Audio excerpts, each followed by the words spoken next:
Okay, I'm starting it up.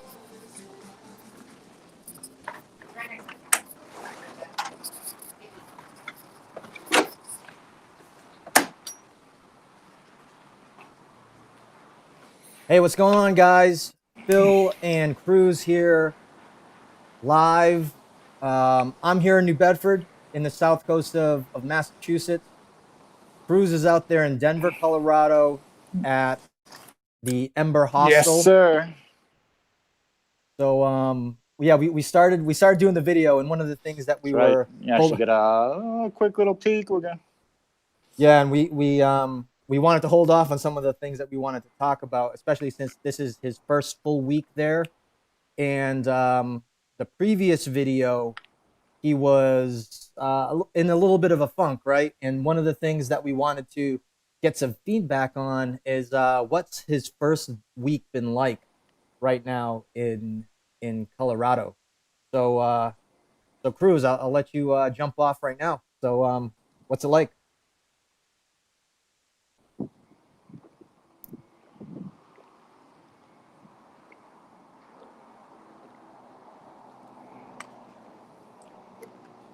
Did you catch any of that? Down, but overall, it's been significantly better. Like once the work week kicked in, and it was kind of just the routine to around the wrap around the days and everything. It's been a lot better. And then this past weekend was great. Went out on a couple hikes and everything, and it was awesome. Denver right now is a little rough. So that's probably, I would say, anybody that's looking to go around and travel, don't plan anything around a lot of city group interaction because it's shut down. It's not happening. Now, you mean as far as activities to do in the city, or are you just talking about in So like general as Denver, far I've as been different around a activities? bunch in like Lodo, which is like lower downtown. Looks like it would be an awesome place to hang out. Bars, tons of restaurants and everything, but it's completely shut down as far as like big group activities, which is great. Uh, but inside the city, most of the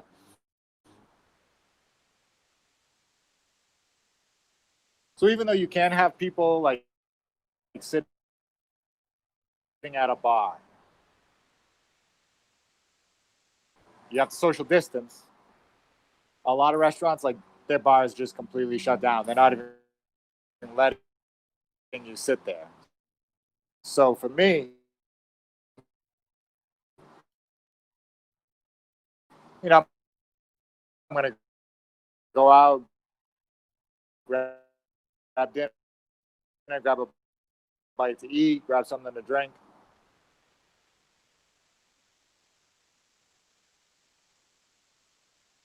Last night, it was decent. All right, all right. So tell us Went to this about place, Hops and Pie. okay, what's Hops and Pie like? They've been on Diners Dine.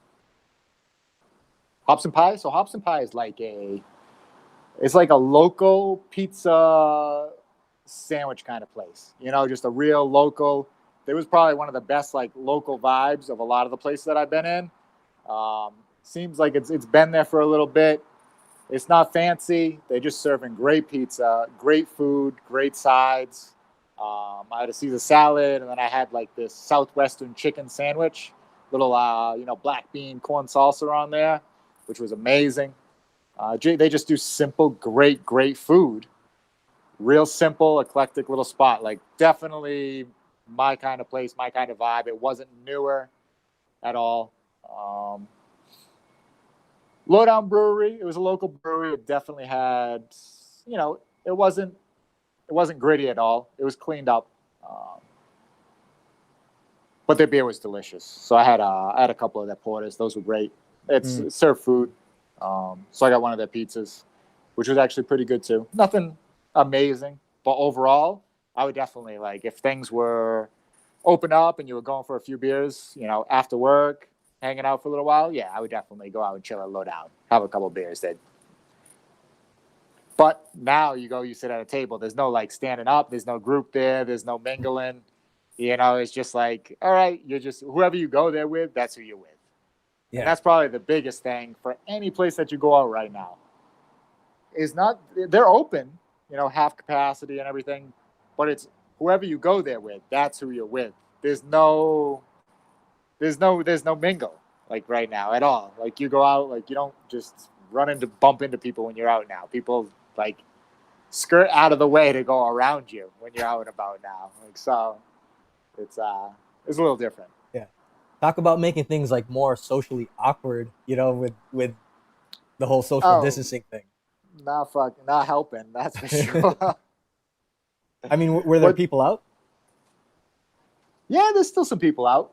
There was still some people out. I found this like, so there's a street, it's East Colfax, which runs like up and down past the Capitol building. It's a pretty main street. It's long. It cuts through like the whole city for a long ways. We were just out and about one night and ended up at like just a local box. We were just looking for a quick bite to eat.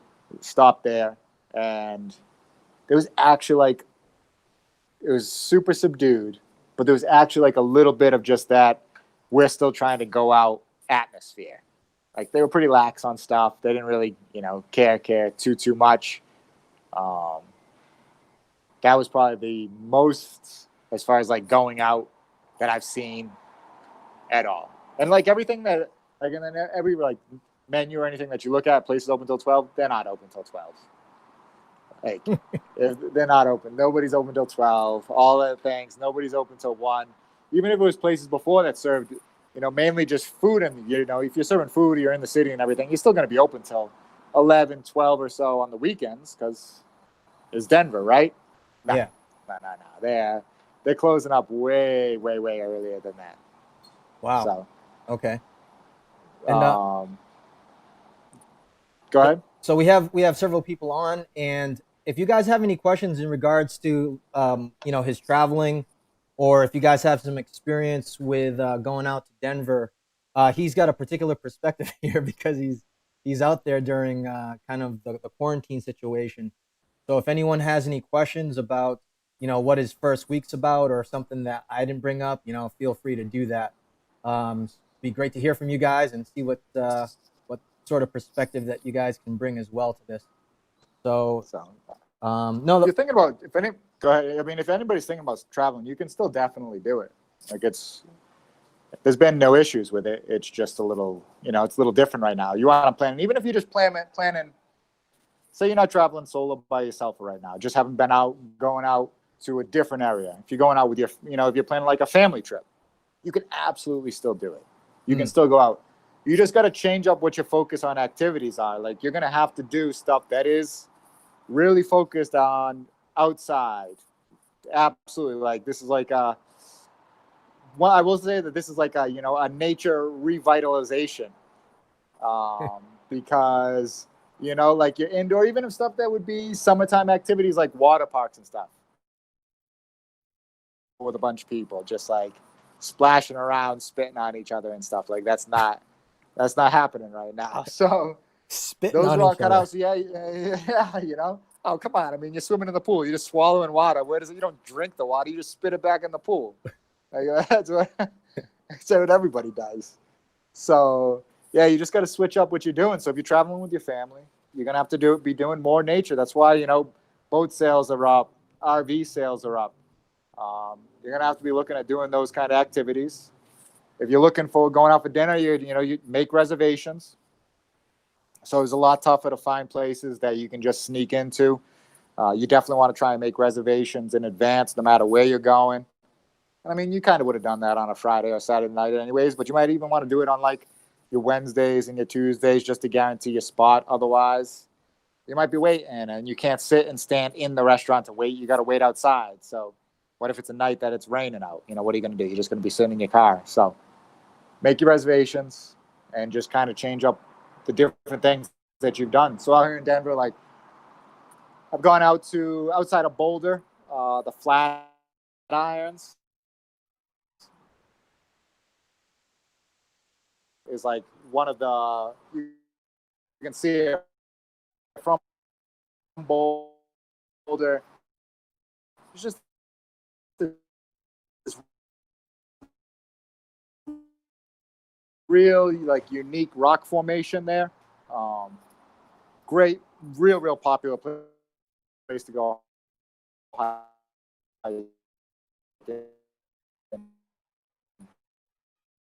Yes, sorry, dude. The reception's a little bit bad there. You're gonna have to repeat some of that that stuff. you look up at Flatiron 1 and 2 hike out there, and such kind of like, it's right outside of.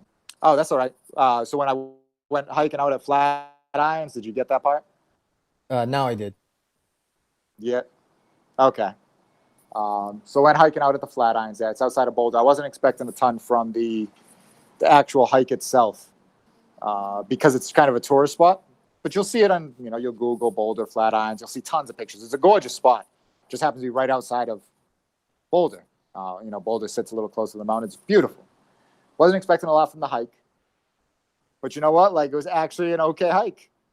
There was a lot of points that like it wasn't trail. Like, it was actually rock scrambles up, and this was just like, yeah, like it wasn't like high, but maybe it's like a 15, 20-foot scramble up.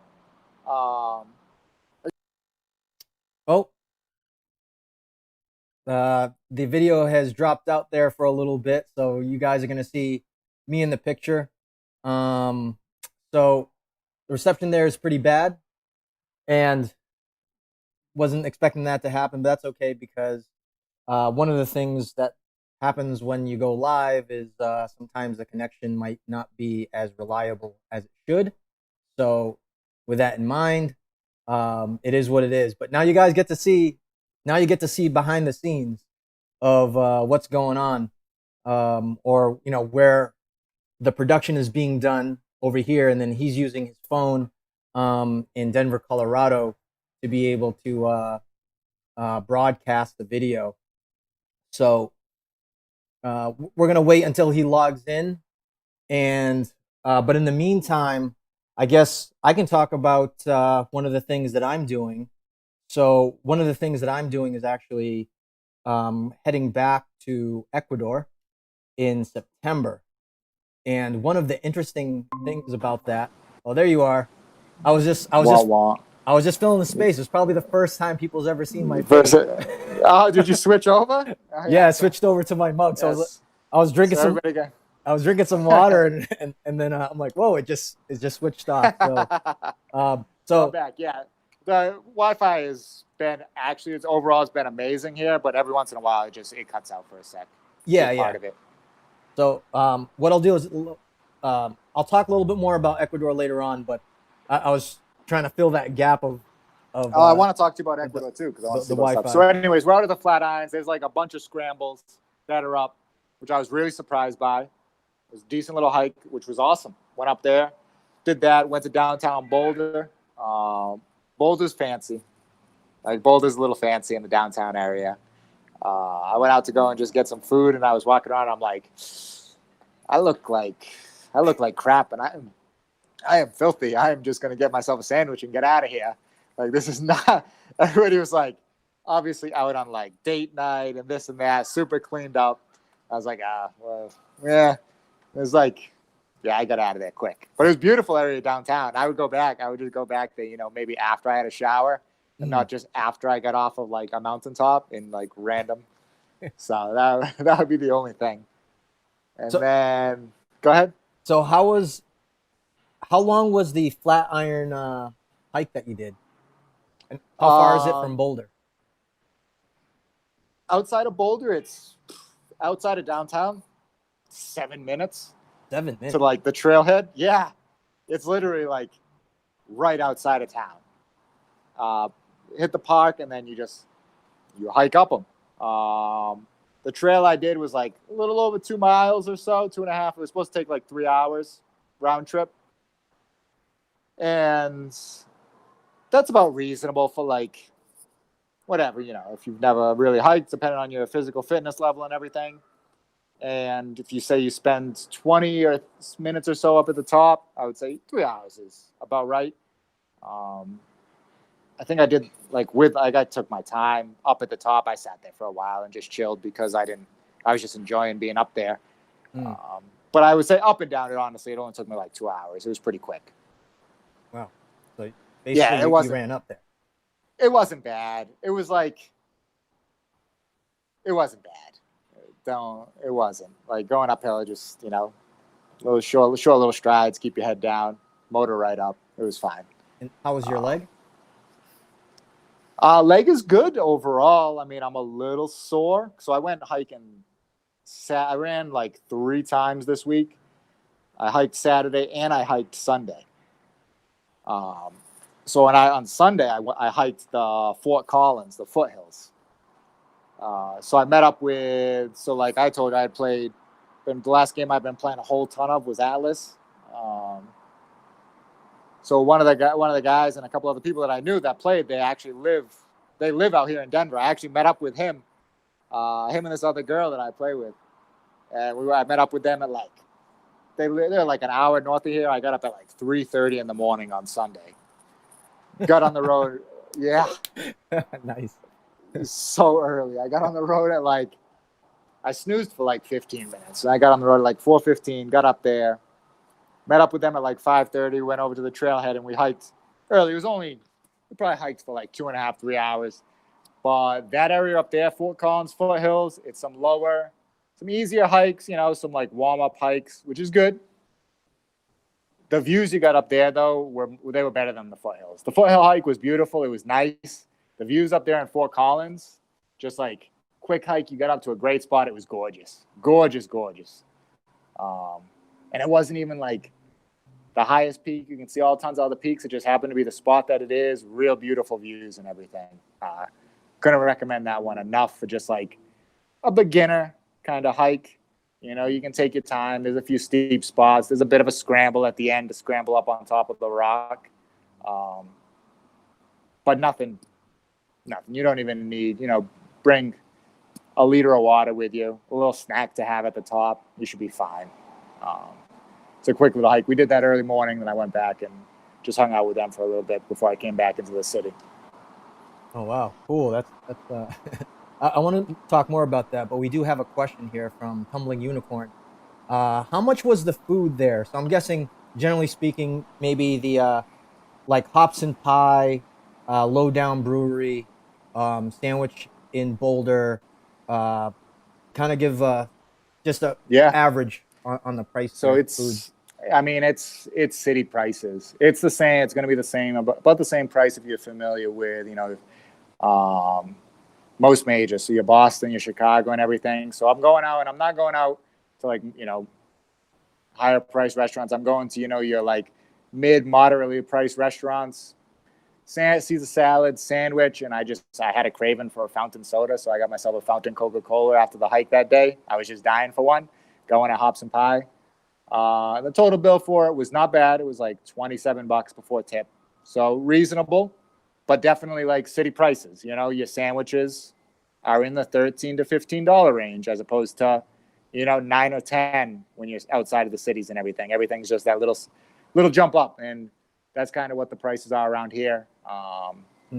Great burrito place. There's a couple of them around. There's one here in Denver. There's one in Boulder, Illegal Pete's. Amazingly fresh. Like, got into the guac, got into the tomatoes, super fresh. They were pretty reasonable. You're getting like a really great burrito for somewhere between like $7.50 to $10, which is about right. It's not cheap, but it wasn't too bad. Lowdown Brewery was reasonable. Personable Pie was like $12. Beers were $6 or $7. So nothing is outrageous, but it is that one step up city prices of stuff. I haven't found anything that's, like a bargain. I haven't found anything that's like, oh, this place is I can't even understand how they, sometimes you find those spots where it's like, oh, I don't even know how this place is in business at these prices. They could get way more. No, I haven't found that. Everybody's charging a reasonable price for their stuff. Yeah. Well, no, thank you very much for that. That was actually a good question there. So let's talk about your Atlas buddies. Oh yeah. Like, give a little bit more background on that. Like, how, why did you start to play Atlas? And then how did you come about, you know, being able to hang out with in real life, hang out with the Oh people yeah, I that know. you play with in real life? It was. I'm not gonna lie. It felt slightly weird up until like the second I said hello. I'm not gonna say. I won't pretend otherwise. So, um, like I've always played games. There happened to be a new like survival MMO coming out, so I jumped on it, started playing. You're playing. You end up meeting up with other groups while you're playing. You're playing, and your voice communications all over Discord. So you start, and then you play a whole bunch, way more than you should be playing. You should totally be doing other stuff, but you're playing this game a ton. So you're like, you're spending hours a day with these people talking to them, and like I know it's just over voice and everything. You don't actually meet them, but you get to know the people. You sit there and have a conversation. Yeah, yeah.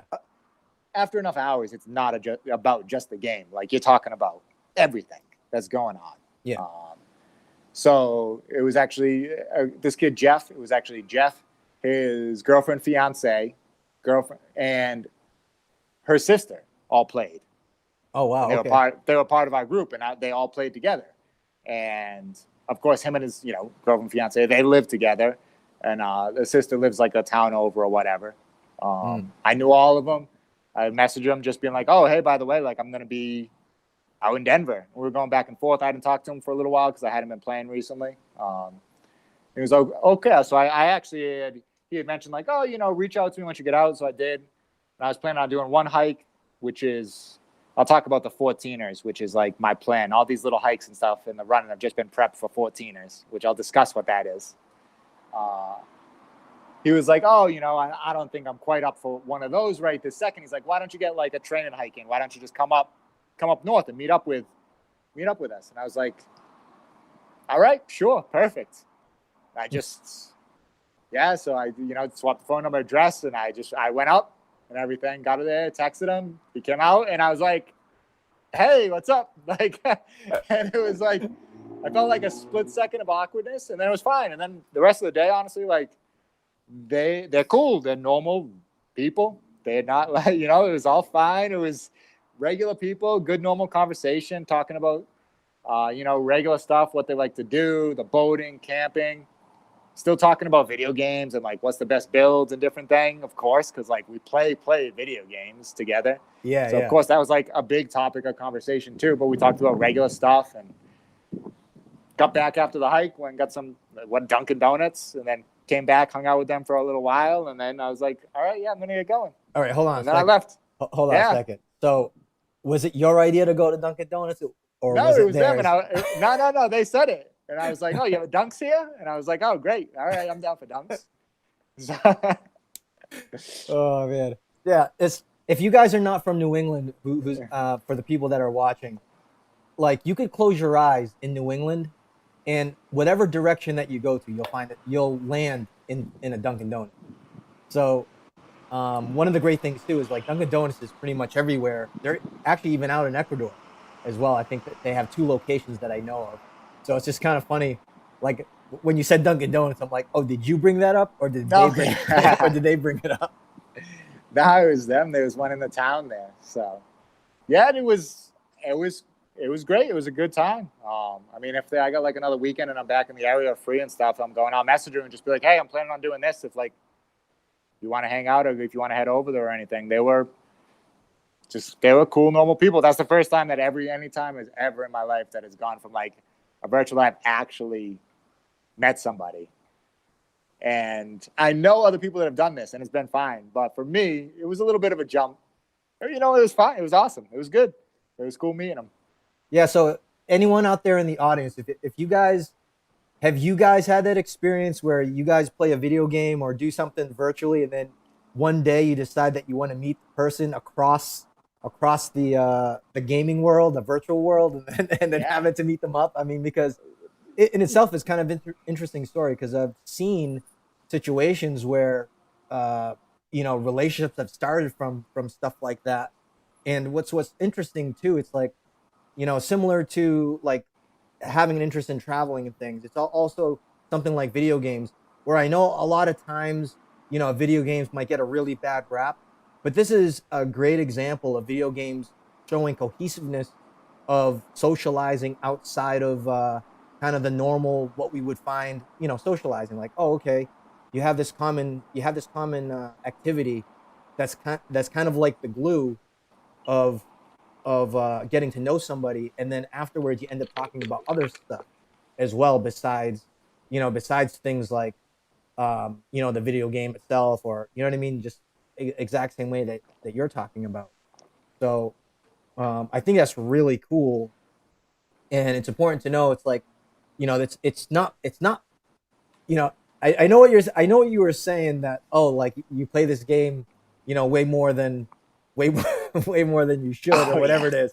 But Well, I mean, it's like anything that you like, any type of thing. Like everything's good with a little bit of moderation. Even just reading. Like you shouldn't just sit and read for 16 hours a day. You should go and do something else too. Just like, yeah, you get caught up playing, defending your base. You don't want to get raided by these other fools. So, you got to be online a lot, and then you end up playing way more than you should. So it happens. yeah. Actually, Tumbling Unicorn just mentioned that that they wish that they can meet their VR friend, because the VR friend lives in Texas. Just do it. Just, I guess, yeah, if you're worried about it at all, let some people know where you're going to be going. For myself, I wasn't worried, whatever. I was like, I don't get the feeling this is the way that my story ends. So Yeah. I went with no reservations. Did you feel like you really knew the people before you met them? And like it almost seems like just the Yeah, visual we had aspect. stories. Yeah. Like we could have like stories over the past year. Like, oh, you remember when like that boat got sunk? I can't believe he did it. Like we had like stories like that we had both already experienced. Granted, they were virtual, but they were legitimate like linchpins, which helped keep the conversation going without really knowing each other. Yeah. Yeah, so we were able to really honestly like chat like the whole time, just going along everything, and it was good. Mm. So tell us about the 14er. What is this Oh, 14er? the 14ers. Okay, so I didn't know what this was either. So apparently, the 14ers, it's a thing in Colorado. A 14er is any mountain peak that any hike mountain peak that goes over 14,000 feet, and apparently there's 54 of them. I guess there's a little argument that might be 57 or 58 or whatever, but there's 54 of them is like the tried and true number in Colorado. And the one rule on them, if people are being technical, is you actually have to ascend 3,000 feet in elevation. So if you're going to do a 14er, you have to start at least below 11,000 feet on the hike to do it. Ooh. So that means you have to ascend at least 3,000 feet on the hike, 14er, and that's what it is. And like then you summited a 14er. I guess it's a big thing, and there's all types of varying degrees. A couple of them, probably even more than a couple of them, have rows to the top, which is super disappointing. Like I told you last week about the Pikes Peak, that's actually a 14er, which is actually part of the 14er. And I'm glad I didn't hike it, because there would be nothing more disappointing than you get to the top after this hike and you look over and there's a stupid road there. Like I could have just driven to the top of this. Like it ruins it. That's an absolute ruin, in my opinion. So with any 14er that I do, there will not be a road that goes to the top of that 14er. I won't have it. Like that's so disappointing. But just from dealing with stuff before, like I like the elevation hikes. Like I like the higher altitude.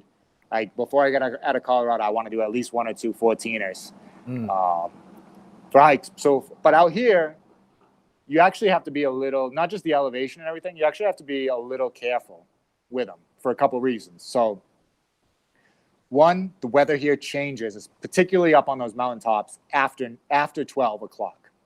Stuff can change pretty quick. Like a storm can roll in pretty fast after 12. They really want to say you want to be up and coming back down, be real close to getting back down to the tree line before noon, which means you got to summit by like 10:30 or 11, hang out for a little while, and then start coming back down. Because you can have a thunderstorm. And actually, the kid that I met, he was up on top of a really decent peak. He'd gone up hiking with a girl, and a storm rolled in. And he's like, I like nearly like peed my pants, because he's like, there's thunder, there's like lightning coming down like next to you. Like it's not a joke. It's not a joke. Like it's like crashing down right beside you. He's like, I just sat there and just like, I'm going to die with this girl. I don't even know who she is, really. I'm stuck here. He's like, obviously I met him. He's fine. Nothing happened. But he's like, it's no joke. The other thing here is that, so when we were up high, you know, you're down in Ecuador, you're down in Peru, a lot closer on the equator or slightly below the equator. Okay. So that's you're getting a different temperature there, even at those altitudes. Up here, you get up to 14,000 feet at the latitude that we're at. It's still cold. There's still snow up on those peaks. Sure, yeah. So there can be certain areas and certain parts of things where you're hiking where you got to worry about that snow where you're crossing. You don't want to get caught on like some snow that breaks and goes through, whether it's part of a scramble or this or that. So you got to be a little careful on those things too. So it's just a slightly different weather aspect than the other ones that we kind of went down and did because of our latitude being up a bit higher here in Denver. You're going to get a lot more extremes once you get up to those tops. Now is the best time by far, being July, midsummer, for, you know, the most moderate of weather conditions. But those storms coming in after 12 can still be a thing. So, but I'm going to do one. I'm thinking I'm going to do one this weekend. Already? I think so, yeah. Depending on how I feel this week. So I'm headed out. As soon as this is over, I'm actually leaving Denver. I'd love to come back to Denver when stuff was open and actually get to a kind of experience the nightlife a little bit. See what kind of like the vibe is at night, actually going out here and everything. But that's just not going on right now. And that's not why I left. I left for experiences and different experiences, being able to see things. So I'm heading out to Breckenridge right after this. And Breckenridge is like in the mountains. Hopefully going to be a little quieter, a different pace, just different overall. We'll see how that is. I'm going to keep running and training during the week. And if I'm feeling good, I'm going to pick out a mountain to try and do on Saturday. That's an interesting to point out too, because it sounds like you've been quite active while you've been out there. And do you feel like some of that, you know, extra activity that you've been doing and being outside and going hiking, has that helped with, you know, some of the anxiety that you originally had last weekend? Yeah, of course. When you're sweating and you're out of breath and everything, like the last thing on your mind is like, I don't have anybody around to talk to. Like, that's not like, you don't care, especially like running up here. Like when you get running and you lose your wind here, it's like, it's tough, you know, not from being here. Like the biggest thing I've noticed is like, I got to make sure I keep my wind because once you lose your wind here, it's a lot tougher to get back for me. If I can keep my pace in check and keep my wind the whole time, it's been fine. But once that wind goes, start getting the burning in the lungs, and it's tough to come back. Yeah, when that burning starts, I'm walking along the side of the road dying. Like, no, I don't care that I don't have anybody to talk to at all. So yeah, it is a big help. You know, and then you know how it releases your endorphins, it gets you going, it puts you in a little bit better of a mood overall and everything. So it's good for you. And it, you know, during the week after I finish work, relax for a little bit, get a little water, go out, go work out, go do that for a little while. By the time I get back, shower, a little dinner and everything, honestly, it's actually kind of time for bed. Because I've been up super early for work, being the 2 hours behind and everything, working East Coast time. Yeah. So it's been good. And honestly, I've met a few people here at the hostel, which has been great. I would say that the vibe here is a little different than other hostels. There's a lot more, and nothing, I'm not saying about, there's just a lot more transients that are here than travelers. Does that make sense? Yeah. There's a lot more people, not a lot more people that are just staying, that happen to be coming into Denver for other reasons and aren't kind of on the same necessarily like page that I am. That aren't travelers out like looking just for that adventure. They're looking for an adventure, but not the same stuff that I'm necessarily doing or looking for. So still been great people. Everything's been really cool. Just not like, and definitely not the same vibe that you would get from, say, like an international hostel, where you're at an international hostel when it's traveling time and it's people from everywhere and they're all there for one reason, to travel.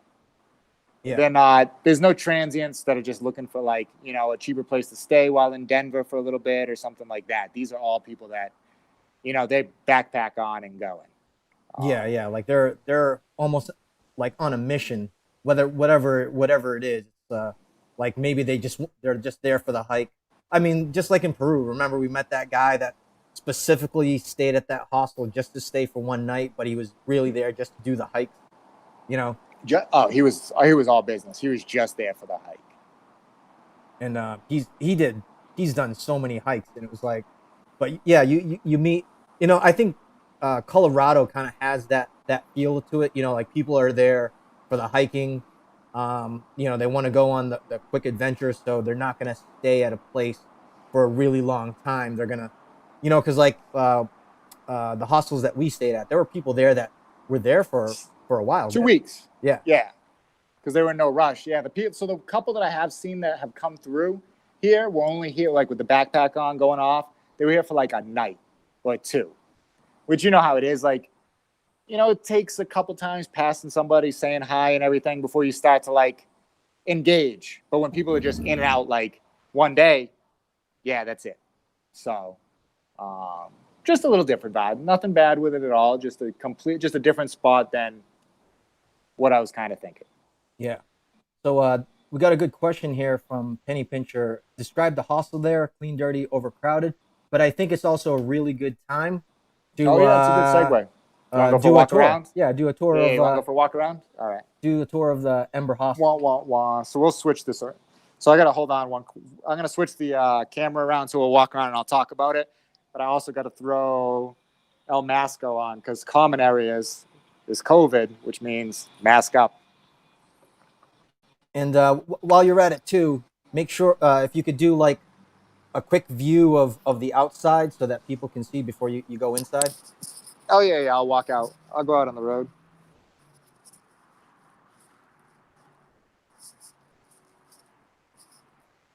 Gangsta.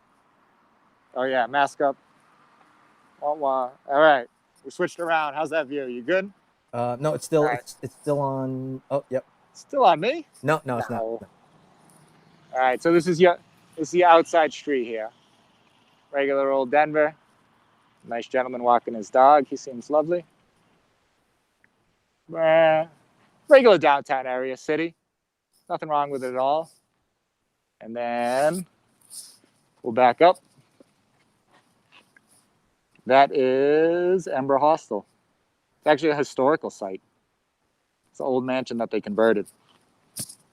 Yeah, it's very interesting. Do you know how many There beds? was totally way more. There was way more weeds there yesterday. They did a good job weeding. Look, it's all cleaned up. No, because they knew you were gonna because they knew that you were gonna do a tour. This is the outside front patio here. So outside, a couple chairs to sit down.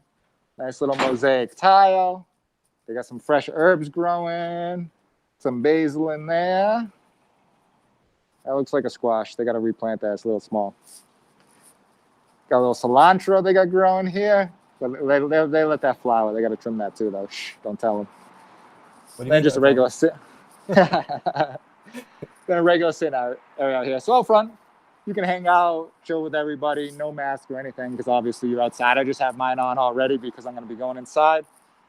Out front, they try and like say, oh, if you want to smoke cigarettes or anything, you come out front here.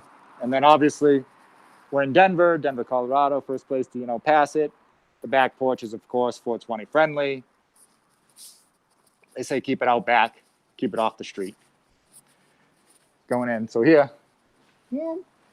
Ember Hostel, National Historic. And cover your face.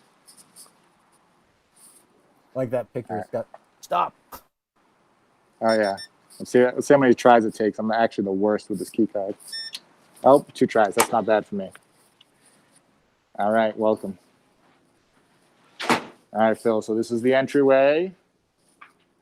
Oh, Say hello. Yeah. Yeah. It's beautiful inside. Beautiful inside. You can wave to Kate. Hello. Downstairs here. Stairs up to 2nd floor. So this is going to be the whole common area. So it's really quite lovely, really pretty. That's actually my backpacking book Nice. on recommendation. Brandon Sanderson, The Way of the Kings. I just started a couple pages in, fill my time with some reading. Downtown. This is actually where we'll go back. That couch right there, yeah, that was my working spot all week long. That couch is probably happy to get rid of me. I sat there for like 9 hours a day. So there's a little bit of a Victorian feel. Obviously, you can tell with some of the furniture, some of the wall. Yeah, look at that velvet. Yeah. Couch. Look at that purple velvet. Yeah, Prince would be proud. Look at that Yeah. thing. Yeah, not bad. a little more Michael than Prince, but a little sunroom here. I did some conference calls from here because I don't know if you can hear the music playing in the background. They have a little music going, of course, to try and, drown out some of the sound. Apparently, I come to find out the microphone on my laptop is like the most amazing microphone ever. So it was totally coming across in meetings. They're like, whose soundtrack is that in the background? I was like, oh, for the love of God. Oh, I love that song. For the love of God. Yeah. So then this, just coming around. I'll give a quick peek to the back outside. This one. Come around to the outside area here. It's quite lovely. Wave, hey, what's going on, Rachel? How you doing? Right out here. It's quite nice. And then this hot tub that would be open. But, oh, hey, what's up? Don't worry, you can keep fixing yourself. Hot tub would be open, but COVID closed. No mas. Go back inside before I start sweating. Now, how much is it per night at this place? So per night right now is coming in for, so I did the bulk dorm room. So I won't go in any of the dorm rooms, but we'll go downstairs. I'll show some of the common areas. I won't show any of them. I'll show my bunk. I just don't want to catch anybody that's actually maybe in the middle of changing or something. That'd be slightly inappropriate. So I'll peek in before I go in. So we'll come down. So this is the downstairs. I was downstairs here. Per night for the 16-bed dorm was $40 a night. So $40 a night in Denver, major city. Super clean. It really is. It really was very well cleaned. This is the common kitchen area here. So you can see fridge, had coffee, tea for you all day long, whatever you needed. That was just common use. Little stovetop, microwave, and everything.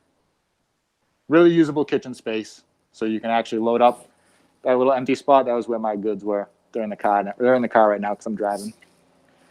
Fire extinguisher just in case. You got to have one of those. So let's go. Hold on. So I'm going to peek in first because we don't want to catch anybody. Boop. Coming in. Yeah. So Phil. I lost you there. So I think while he gains a little bit of reception, it's important to point out, I think this kind of dispels kind of what hostels are like, right? Like that's a beautiful hostel. Actually, just based on the video that you're sharing there, it definitely probably one of the better hostels that I've ever seen. And yeah, did I lose you, Phil, or my back? Yeah, it's a little choppy on the video, and it looks like it's buffering a little bit, but the audio. Yeah, we'll be back. So this, I just ripped all my stuff out of here, but you can see it's got the blackout curtains and everything. Really solid, really there. You can see it's got a light in the corner, a little table, everything. So it was good. It was great as far as that stuff goes.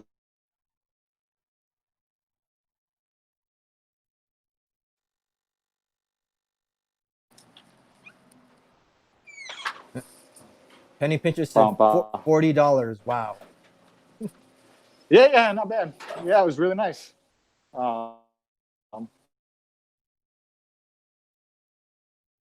yeah, so again, it's one of the great things about hostels. You really get a sense of one. I mean, this is a historic building, but a lot of hostels are kind of like that. You know, like you go to a place and they're very They're very much like part of the environment that's there. So this is the So bathroom. this is, yeah, this is your shower, man. These are all individuals. Now, is that tiles on the side like that? Yeah, That look yeah, like yeah, wood. yeah. No, the whole thing's full tiled. It's nice.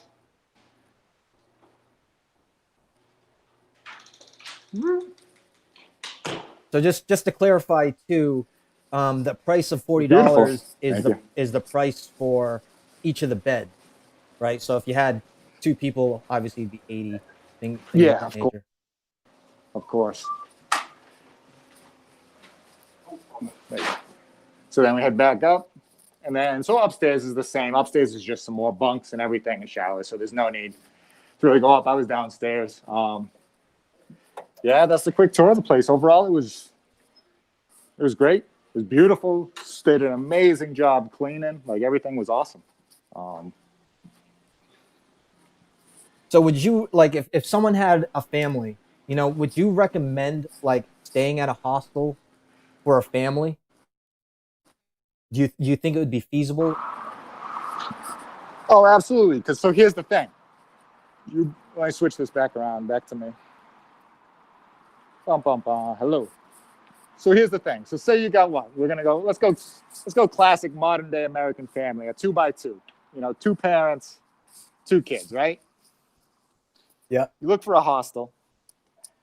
Put this back on. You look for a hostel. You book in advance. You book yourselves the 4-bed private. So it's not even private. You try and book yourself a 4-bed dorm. If you can.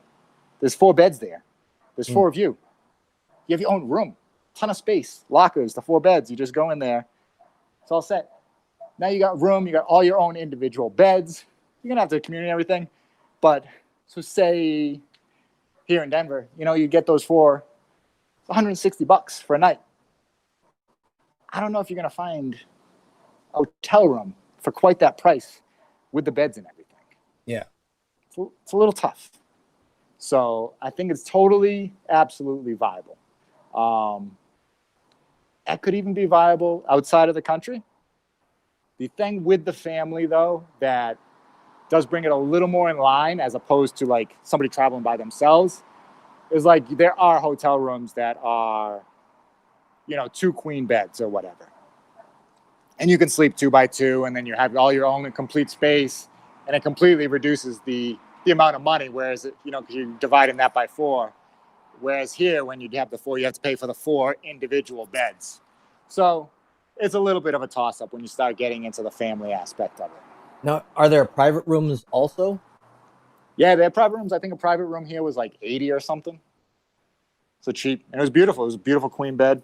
Yeah. So theoretically, like a couple. Like I think the optimal situation for hostels is like a single or a couple. Yeah. Or like 2 buddies traveling together that want to just do the hostels real quick. If you have a couple buddies, no, I would say even a couple buddies, I would still go for the hostel just for like the meeting people and the experience, honestly. Like, right? If it was just me and you traveling, if there was no hostel in the city, whatever, we would split something.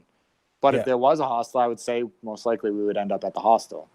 Yeah. Because it would be cheap and you meet people. It's just a good experience. Yeah. I mean, theoretically too, the parents could actually get a private room and the kids could stay in the bunks if they were, inclined to wanting to do that. Yeah, definitely. Because the option's there. And then on top of that, they get to meet people as well while they're on the road. And what's interesting is like you and I have, started doing the hostel thing later in life. And yeah, what like, when I got involved in it, it was like, oh man, this is really fun and it's different. It might not be, the beds might not be as comfortable like with bunk beds as a hotel bed. Of course, yeah. But the experience, the price, I mean, I think it's a good trade-off. My personal view on that, it's a really great trade-off. Yeah, I think it's great. I don't see. I mean, the beds here were pretty comfortable. Yeah, is like a hotel mattress amazing. In another like week and a half, 2 weeks, depending where I am I going to end up getting? There's a couple cities that I already know that I might end up getting an Airbnb in or a hotel for a night or two, mainly for the reason that there's actually I might want to be in that city for a night or so on the weekend, and there's no hostel or anything in those cities. So, I mean, what else are you going to do? One of them being Telluride, which is like this gorgeous little mountain town that I heard mentioned a couple times. I looked it up. It's beautiful. And then Estes Park. So Estes Park is a small city. And I use city extremely loosely. Beautiful, local downtown shops. It's supposed to be just amazing vibes. Actually, the girl that I ended up going hiking with was Jeff and Nicole, the two that I knew that I ended up going hiking with. So it was actually, his fiance actually had to work. It was Jeff and then her sister, the other one I knew, Nicole, we went hiking. She actually mentioned, she's like, oh, Estes Park, you may want to stay up there. It's really beautiful. It's actually, Estes Park is like right in the middle of Rocky Mountain National Park. So I may want to stay up there because I want to go up, really early or late, really early, super early on a Saturday or late on a Friday and be able to just get up there and head right in with no issues. And then just spend a night in that town because it's supposed to be like just a great vibe. So it's a couple of those things ongoing. I'm booked through this upcoming week in Breckenridge, and then I have no idea. So we'll see. We'll see where it goes. I don't know. I have a place until Friday, basically Friday or Saturday, and then after that, I got to plan this week what's going to go on. So just almost like a week in advance that you're just like planning ahead, or just having like a rough idea for like the more work future weeks. stuff. I need to be like the work week needs to be squared away, basically. Yeah. And then besides that, pretty free. So, but yeah, it's been an adventure. It's been an adventure so far. Overall, I would say I've definitely spent more money if I'm being honest, I've spent more money in the beginning than I meant to, which is okay. Yeah. I'm looking at, honestly, I look at all of this as an investment and like learning how to do the traveling. And of course, I knew, that the US isn't going to be the cheapest place to do it, of course. Yeah. Little issues, the old rental car. It turns out I actually need a rental car. I did not plan for that at all. Never rent a car from the airport. Never, ever, ever rent a car from the airport. The prices are like 18 times what you can actually get a rental car from. I rented one in the city, a couple miles away. The car I had was a Nissan Versa, perfectly fine car. Something like, I don't know, like $70 or something a day, $75 or something ridiculous a day. I have like a GMC SUV now for like $21 a day. Rented a couple miles away. Like what? I don't understand what the difference was. And that was even more money. I had actually planned on renting a little farther out towards Breckenridge. But the time of those rental places was like really reduced as far as when I had to get out there and actually pick up the rental. It didn't work out. I could have rented something out there for like $16 a day. It was just crazy. Wow. Crazy swing on price. That's a huge difference. It's unbelievable. Yeah, it was just, I was floored by it. So you never rent from the airport if you don't have to. Rent somewhere else. That's good to know, because I've always, when I travel a lot at work, when I was working for a company as a sales guy and traveled all around, you just rent the vehicle at the airport, but never considered like just leaving the airport. Just head into the city, like take an Uber a couple miles or whatever into the city and hit a rental place there, and it dropped the price by like 66%. Yeah. So if you guys are business travelers out there who's watching, this is a good tip for you guys. If things are a little bit tight as far as being able to travel. Yeah, pay for your employees Uber and tell them don't rent from the airport or you're going to kill them. Like, just... Oh, man. No, I mean, I think these are really good tips. And on top of that, like I said, this is... I mean, I can't stress this enough, right? We're doing this live video. The only preparation that we have is from week to week. right? Of like what we're gonna plan for the next week. And I have, so for the audience out there, sometimes Cruz and I don't even talk or text during the course of the week. So when we're picking the topics for the following week, I'm I might not know like what he's, what's on his mind. And a lot of times too, I'm very curious about like how we, for me particularly, like how we felt about his first weekend and then going into his second weekend.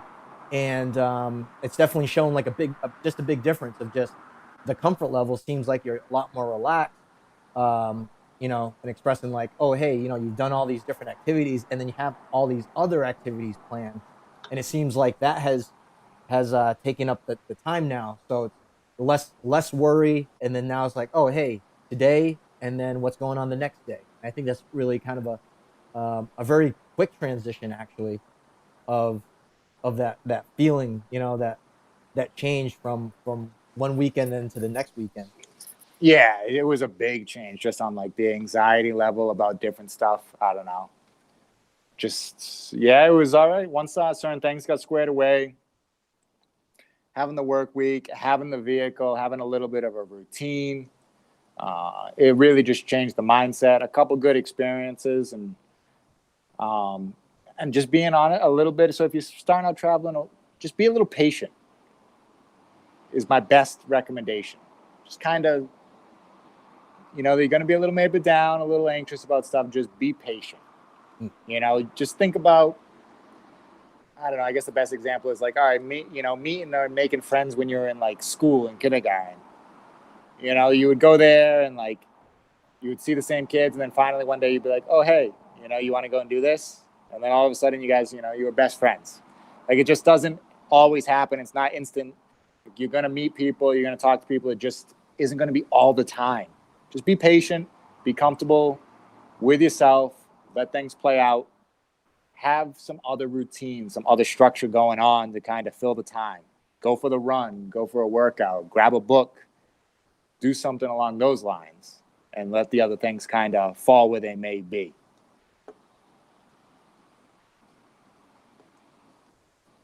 How you doing? Yeah, good.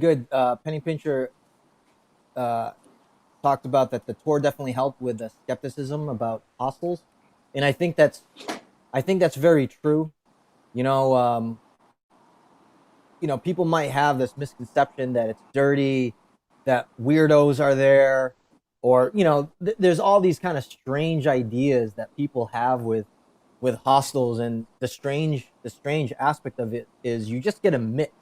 You get a mix of people. Yeah, you're gonna meet some characters, of course, but I mean, you're gonna meet some characters going out for dinner, going out. It's just life. But overall, it's a great experience.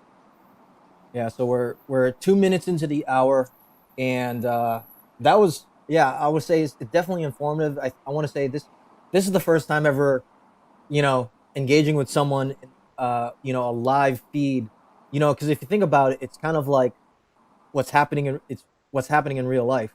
So we obviously run into a lot of the technical difficulties with, the Wi-Fi connection and stuff like that, but just getting that real sense of what you're experiencing. And you know, like, I mean, I could tell people till I'm blue in the face, what my experience was like traveling out there. But I think one of the great things that we can grab from something like this, being able to, just see what you're experiencing, getting your perspective in real time with how you're going through stuff. And I think one of the biggest barriers that people run into when doing the traveling part is that anxiety right at the beginning, where it's like it's so overwhelming because it's cerebral overload. You have, a new setting, new time zone, new people, new place. It's Yeah. like, oh, what the heck am I gonna do, with myself?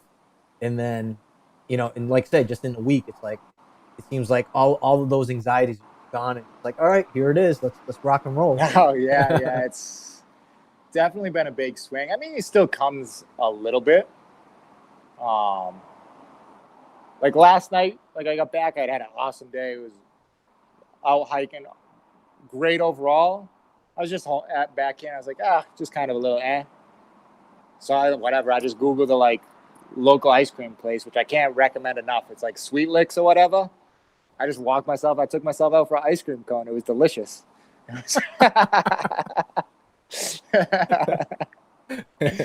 I didn't even feel bad about going and getting it because I had to walk 2 miles to get the full thing so I could have an ice cream cone. So, so if any of you ladies are out there, right, I'm sure you guys want to see what Cruz will look like in the next few weeks. like eating ice cream cones or just No, you're gonna be crazy shredded, dude, because you're walking, you're hiking, you know, and on top of that, your body has to work a little bit harder to you know, because there's less oxygen. So there's a major body transformation.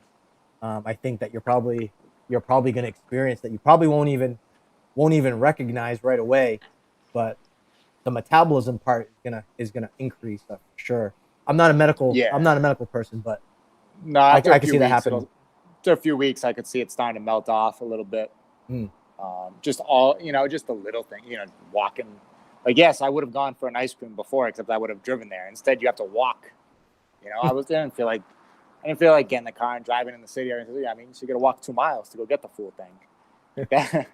Just little things like that adds up.